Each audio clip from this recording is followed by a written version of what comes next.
النهاردة عاوزين نتكلم في حاجة بتهمنا كلنا، وعشان اخش في الفيديو على طول كده هسألكم سؤال وجاوب بينك وبين نفسك. طبعا كل واحد فينا، الناس العاديين اللي زينا، كل واحد فينا عنده نسخة من نفسه بيتمنى ان هو يوصل لها وبيطمح ان هو يوصل لها طبعا في اقرب وقت. بس السؤال هنا، تعتقد ايه الفارق او اللي في النص ما بين النسخة العادية اللي هي احنا دلوقتي والنسخة اللي هي الخارقة من نفسك اللي هي انت عاوز توصل لها؟ ايه الحاجة اللي في النص ما بينهم؟ عشان اجاوبك على طول، الحاجة اللي في النص هي العادات. وهديك مثال كده سريع. يعني ايه اللي بيخلي الشخص عادي؟ ان هو عنده عادات عادية، صح؟ وايه اللي بيخلي الشخص مختلف؟ ان هو عنده عادات مختلفة ومحافظ على عادات مختلفة وملتزم بيها. طيب وايه اللي بيخلي الشخص خارق؟ يعني مثلا لو اخدنا كريستيانو رونالدو، وانا ساعات لما بتكلم عن كريستيانو رونالدو الناس بتقول العالم فيه كاميرا كريستيانو رونالدو، ولكن ده المفهوم السطحي. لكن عاوز اقول لك ان في كل مجال فيه كريستيانو رونالدو، في الطب فيه كريستيانو رونالدو، في التمثيل فيه كريستيانو رونالدو، في كل حتة كريستيانو رونالدو. ولكن كريستيانو هو مثال بالمصطلح العام، هو المثال اللي احنا ممكن نتكلم عنه. اوكي، طيب ايه اللي مخلي كريستيانو رونالدو هو شخص فعلا خارق؟ لانه عنده عادات خارقة. النهارده يا شباب هنتكلم عن 8 عادات، لو خلصت 2026 وانت فعلا ملتزم بال8 عادات دول، انت 2027 الناس مش هتعرف انت مين. بتوصل فعلا للنسخة الواو بتاعتك. اوكي، يلا نتكلم عنهم واحدة واحدة. طيب واحنا ماشيين كده، العادة الاولى هي المفهوم اللي انت لازم تفهمه. بكرة بيبتدي من النهاردة. اللي انت بتعمله النهاردة هو فعلا اللي بيشكل بكرة. يعني الناس اللي بتقول انا خلاص عندي خطة وهبتدي من بكرة، صدقني مش هتعمل حاجة. ابتدي من النهاردة. بطل كمال الأجسام او اي بطل بالنسبة لك اللي هو واو، مش بين يوم وليلة، هو فعلا ابتدى بدري عشان يوصل للنسخة الواو بتاعته. فابتدي يا بطل. العادة التانية وهي تبتدي يومك صح. ابتدي يومك بقوة وتركيز، مش بدوشة وفوضى. طب انا اقصد ايه؟ طبعا معظمنا او كل الناس العاديين اللي زينا، انت بتصحى من النوم واول حاجه بتمسكها التليفون، صح؟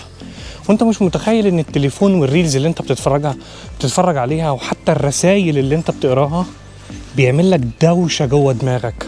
في دوشه الصبح. فلا، اول 30 دقيقه ل 60 دقيقه الصبح دول بتوعك، دول بتوع دماغك، ودول اللي هيحددوا يومك. العادة الثالثة وهي تعمل حاجة صعبة كل يوم. طيب ايه الهدف من ان اعمل حاجة صعبة؟ عارفين احنا قلنا في فيديوهات قبل كده عن موضوع الديسيبلين، الالتزام والانضباط. يعني مثلا انت بتعلم جسمك ان هو فعلا يقوم يعمل شغل او يعمل حاجة انت المود بتاعك مش جايبها مثلا دلوقتي، وده هو احسن من التحفيز. ناس كتير بتفتكر ان انا لازم اكون متحفز عشان اعمل حاجة، لكن لا، انت لازم تكون متعلم الانضباط عشان تعمل حاجة. زي مثلا بتقوم تصلي الصلاة في ميعادها، زي انك بتصوم. كل سنة وانتم طيبين.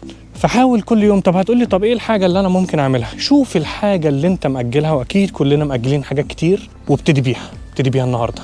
العادة رقم 4، ودي بقى حبيبتي حبيبة قلبي، وده اللي انا بعمله دلوقتي اصلا معاكم في الفيديو، الا وهي خليك منتج اكتر ما تكون مستهلك.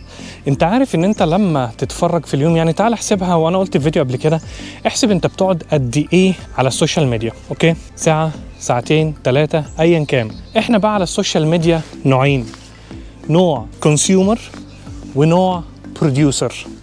لما انت قاعد تتفرج على السوشيال ميديا انت كونسيومر، تمام؟ وبتتفرج عليا انا البروديوسر، انا المنتج دلوقتي. طبعا انت لا هينفع تكون كونسيومر على طول، ولا هينفع تكون بروديوسر على طول، منتج على طول. ولكن بقى الفكرة، لو انت بتقضي 3 ساعات كونسيومينج على الانترنت، خلي منهم ساعة واحدة ان انت تكون منتج. افتح لك قناة يوتيوب، اتكلمنا كتير، بدل ما انت قاعد مثلا تتفرج على المواقع او على الابليكيشنز اللي هي الصيني لا، زي ما انت بتتفرج هات ليست كده، شوف 5 ايتمز من الحاجات دي. وفي حاجة حلوة قوي كنت عملتها زمان مرة، اللي هو انت ممكن برضو تجرب حاجة جميلة في موضوع ان انت المواقع اللي هي الصينية دي اللي هي رخيصة، شوف النتورك بتاعك، شوف انت عندك كام واحد صاحبك او كام واحدة صاحبتك ممكن يشتري الايتمز دي، واعمل كده فلتر تحليل مع نفسك. ممكن تستخدم برضو الذكاء فيه، اللي هو ايه ال5 ايتمز او ايه ال3 ايتمز من اللي انا بقلب فيهم دول، اكتبهم كده على ورقة، ممكن ابيعهم، تمام؟ واتصل بصاحبك، اتصلي بصاحبتك، قولي لها مثلا انا جايبه وات ايفر ايتم، مثلا خلاط، انا جايبه مش عارف حاجه للاطفال، فاعمل حسابك. هتبص هتلاقي ان انت لو كلمت 10 من اصحابك، في على الاقل 2 3 هيقول لك خلاص اعمل حسابنا. تمام، اوكي، زود كوميشن بسيط على ده.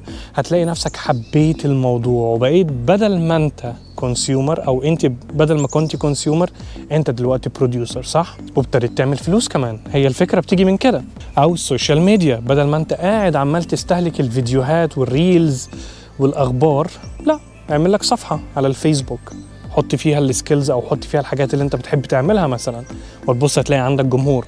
فالفكره اللي هو لازم اكون كونسيومر وبروديوسر، لان ده الديناميك بتاع الحياه اللي احنا فيها دلوقتي. العاده اللي بعد كده واللي لازم ان انت تنميها في نفسك، ويا ريت لو عندك طفل صغير، لو عندك اخ، لو عندك اخت، لو عندك حد من اللي هم فعلا انت بتقول نفسي اشوفك احسن مني، لازم تنمي فيه مهاره تكون مطلوبه بكره. كل يوم حاول اتعلم حاجه تكون مطلوبه في السوق بكره. والله ما تستهونوش بالموضوع ده. شوف السوق، انا عملت فيديو، شوف السوق محتاج ايه، شوف اتكلم الذكاء وقول له السوق محتاج ايه، وايه المهاره اللي تتماشى معايا، وابتديها ازاي. دلوقتي كل حاجه بقت سهله وببلاش، يعني ممكن تتعلم اي حاجه، ولكن الفكره تتعلم حاجه مطلوبه. وما فيش حاجه اسمها انا كبرت او فات الاوان او خلاص ما عادش عندي وقت. لا لا لا لا، ده كده احنا بنستهبل، معلش والله كده احنا بنستهبل.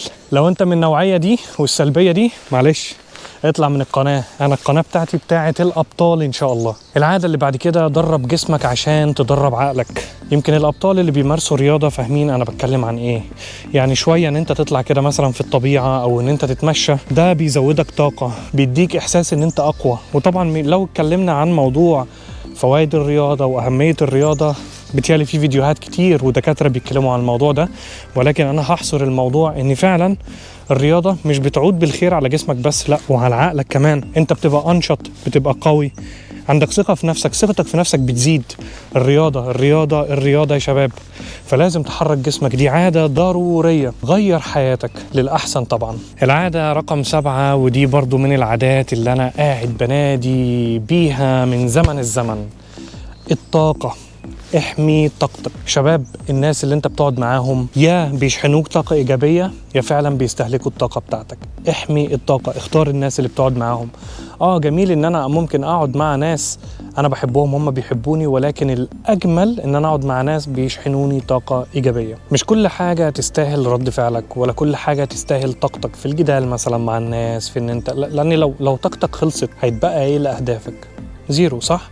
حوش طاقتك، اختار الناس اللي حواليك، هتفرق معاك كتير جدا. العادة رقم 8، ودي بقى لازم بعد ما اتكلمنا عن ال7 عادات الجمال دول، العادة رقم 8 اللي هو لازم اقعد مع نفسي مرة كل اسبوع، على الاقل مرة كل اسبوع، اشوف هل انا بتقدم، هل انا فعلا ماشي على الطريق الصح. انا قلت قبل كده، لو عربية جميلة واخر موديل وملهاش هدف في السباق، بتقعد تلف على الفاضي، صح؟ بتقعد تلف على الفاضي. فلو انت انسان طموح وعندك سكيلز كتير وعندك امكانيات كتير ومفيش هدف، انت بس بتحرق على الفاضي. فلازم نقعد مع نفسنا يا شباب على الاقل مرة كل اسبوع، ورقة وقلم او على اللابتوب او على الموبايل، وشوف انت بتتقدم لقدام، انت وصلت لحد فين، ايه النكست ستيب، ايه الخطوة اللي بعد كده، انا دلوقتي الكرنت سيتويشن ايه. ابتدي اقعد قيم نفسك. اللي ما بيقيسش البروجرس بتاعه ما بيتحركش. فده شيء ضروري جدا يا شباب.